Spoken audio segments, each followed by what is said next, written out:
নমস্কার। আজকের আলোচনা ডোনাল্ড ট্রাম্পের একটা বেশ আলোড়ন ফেলা ঘোষণা নিয়ে। হ্যাঁ, ভারতে তৈরি জিনিসের ওপর। ঠিক, একেবারে 25% শুল্ক।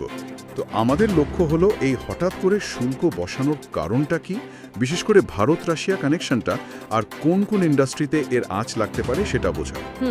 ট্রাম্প তো দ্বিতীয়বার প্রেসিডেন্ট হওয়ার পর কংগ্রেসে প্রথম ভাষণেই এটা বললেন। হ্যাঁ, সেটাই।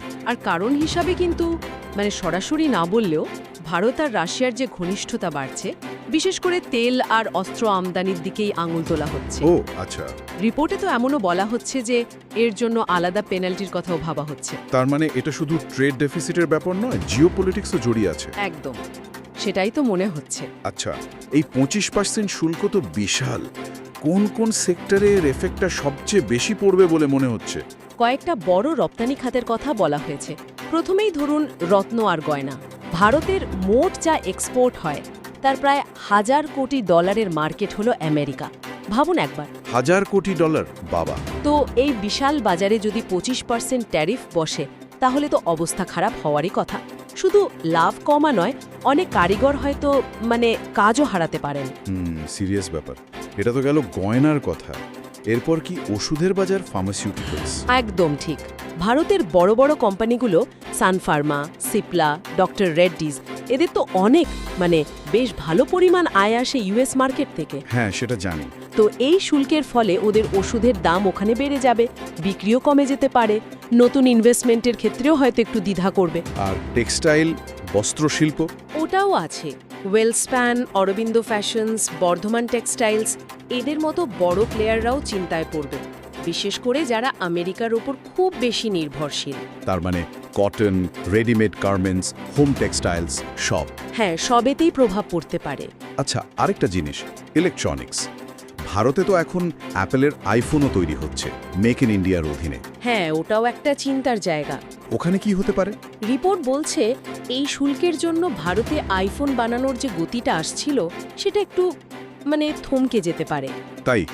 এমনকি একটা সম্ভাবনার কথাও বলা হয়েছে যে অ্যাপল হয়তো খরচ বাঁচাতে আবার চীনের দিকেই ঝুঁকতে পারে, প্রোডাকশনের একটা অংশ সেখানে ফিরিয়ে নিয়ে যেতে পারে। ও, এটা তো মেক ইন ইন্ডিয়ার জন্য একটা ধাক্কা হতে পারে। কিছুটা তো বটে।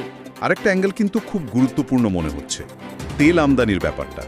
রাশিয়া থেকে সস্তায় তেল কেনা নিয়ে তো অনেক কথা হচ্ছে। একদম। এখন তো ভারতের মোট ক্রুড অয়েলের প্রায় 37%ই আসছে রাশিয়া থেকে। 37%? এটা তো অনেক বেড়ে গেছে। হ্যাঁ, খুব তাড়াতাড়ি বেড়েছে। রিলায়েন্স তো অলরেডি দিনে 5 লক্ষ ব্যারেল তেল কেনার ডিলও করেছে রাশিয়ার সাথে।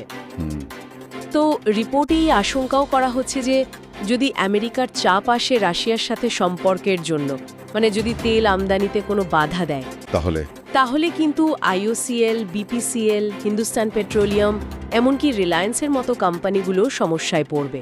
দেশের এনার্জি সিকিউরিটির ওপরও চাপ আসতে পারে। বাপরে, তাহলে তো পরিস্থিতিটা বেশ জটিল। একদিকে জুয়েলারি, ফার্মা, টেক্সটাইল, ইলেকট্রনিক্স এগুলো সরাসরি ট্যারিফের চাপে। হ্যাঁ, আর অন্যদিকে রাশিয়ার সাথে সম্পর্কের জন্য তেল আমদানিতেও একটা ইনডিরেক্ট চাপ আসার ভয় থাকছে। ঠিক।